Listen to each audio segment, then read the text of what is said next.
El día de hoy vamos a continuar con la explicación de los huesos. Vamos a continuar con los huesos del miembro superior y nos vamos a enfocar en los huesos del cúbito y el radio. Empezaré explicando el cúbito. A simple vista podemos apreciar que el cúbito es un hueso largo que va a presentar dos extremos, el extremo superior y el extremo inferior. En parte por el extremo superior va a tener una forma prismática triangular, y en la parte del extremo inferior podemos apreciar que va a tener una forma más redondeada o una forma cilíndrica irregular. Podemos apreciar que este hueso va a presentar tres caras: la cara anterior, la cara posterior y la cara media. En la cara anterior podemos apreciar que este se va a encontrar un poco cóncava, en donde se va a insertar el músculo flexor profundo de los dedos. Y en la parte inferior a este, por la parte más redondeada, en su cuarto inferior, se va a estar insertando el músculo pronador cuadrado. Podemos también decir que en el borde posterior, podemos apreciar que se va a encontrar el olecranon. También podemos mencionar que se va a encontrar una cresta longitudinal.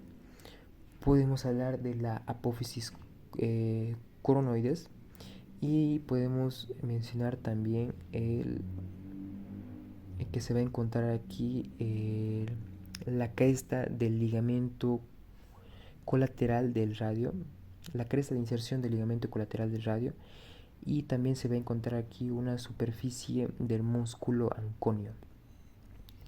En la parte de acá olvidé mencionar que vamos a tener presencia de la escotadura radial, vamos a tener presencia de la escotadura troclear porción holacraneana, de la escotadura troclear porción coronoidea, y vamos a apreciar también el vértice del holacranón.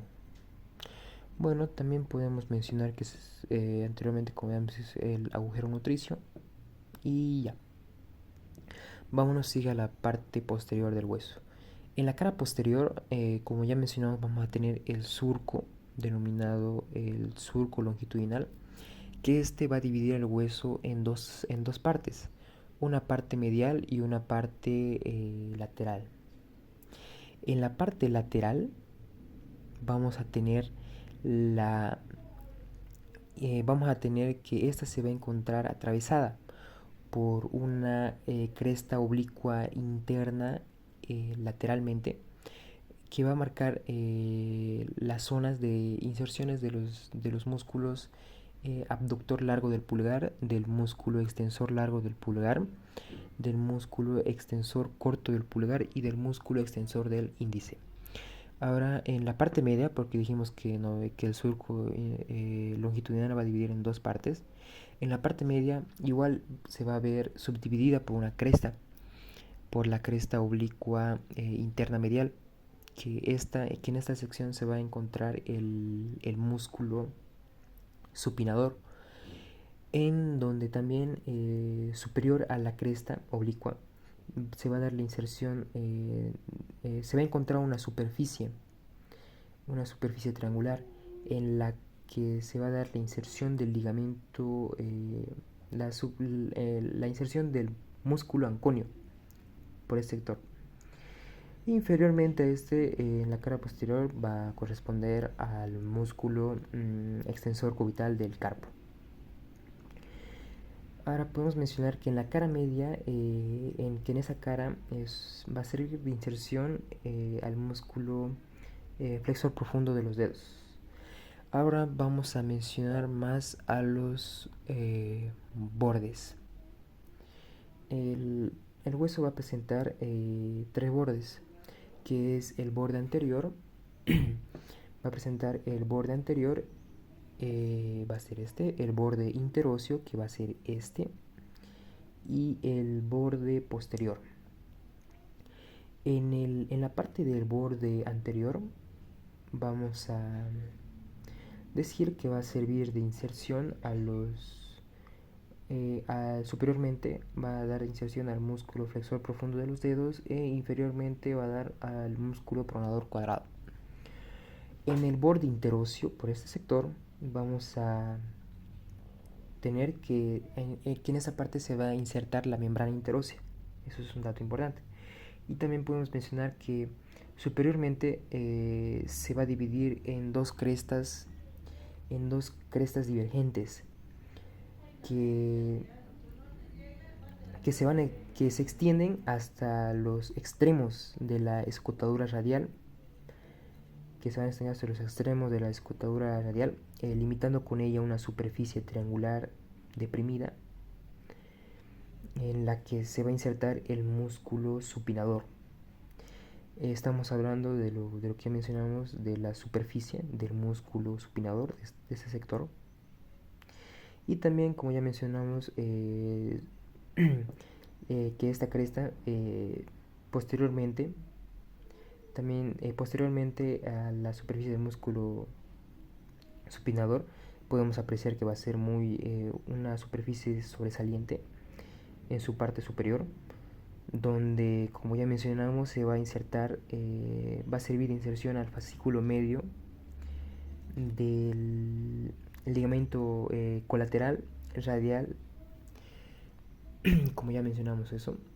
Ahora podemos hablar del borde posterior, que en el borde posterior este borde se va a encontrar contorneado, va a tener una forma de S cursiva muy alargada. Y podemos decir que superiormente este borde se va a dividir en dos crestas que van a servir de inserción en su parte superior a los músculos flexor profundo, al músculo flexor profundo de los dedos, al músculo flexor cubital del carpo y al músculo extensor cubital del carpo. Ahora nos vamos a los extremos. Como ya mencionamos, que vamos a tener dos extremos, el extremo superior y el extremo inferior.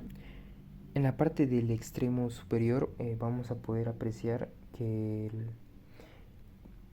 que se va a encontrar el olecranon, en donde este olecranon se va a dividir, va a tener 5 caras.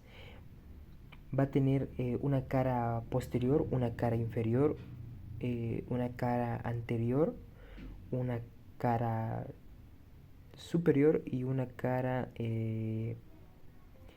y dos caras lateral y medial.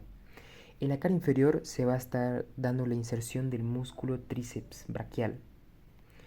Y vamos a poder presenciar que igual que este va a tener una cabeza, va a tener una apófisis denominada apófisis estiloides y va a tener una circunferencia articular.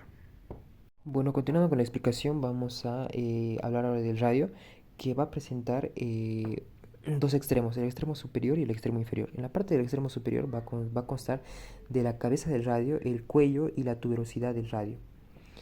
También podemos mencionar que en su extremo inferior va a tener 4 caras, que va a ser la cara anterior, la cara posterior, la cara inferior y la cara lateral. También vamos a hacer presencia de un agujero nutricio dentro del hueso. También podemos mencionar que este hueso va a presentar 3 caras, la cara anterior, la cara posterior y la cara lateral. En la cara anterior se va a ver ligeramente excavada y va a servir esta de inserción al músculo flexor largo del pulgar en la parte superior y en la parte inferior al músculo pronador cuadrado. También podemos mencionar en la cara posterior que también va a tener una forma más redondeada superiormente y que va a presentar una ligera excavación en su parte media, donde se observa una o dos crestas oblicuas inferior y lateralmente. Esas crestas van a limitar la superficie de la inserción de dos músculos, de los músculos abductor largo del pulgar y el extensor corto del pulgar. También vamos a apreciar que va a tener una cara lateral, que esta va a ser que va a presentar en su parte media una superficie rugosa destinada a la inserción del músculo pronador redondo. Y superiormente también va a servir de inserción al músculo supinador a la altura de la tuberosidad del radio. También podemos decir que va a tener tres bordes: el borde anterior, el borde posterior y el borde interóseo. El borde anterior, borde interóseo y el borde posterior.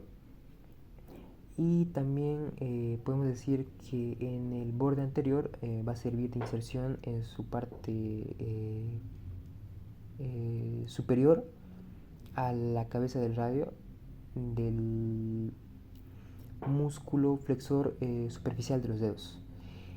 Y como dato clínico puedo decir que hay una fractura denominada la fractura de tallo verde, que es característica en los niños, que es una ruptura del hueso, pero no es una ruptura muy profunda, no es una ruptura completa, en donde eso se da en los niños cuando juegan bruscamente, caen al piso, apoyan su mano y puede suceder esta fractura. Esta fractura en lo general puede durar entre 4 semanas a 8 semanas en sanar.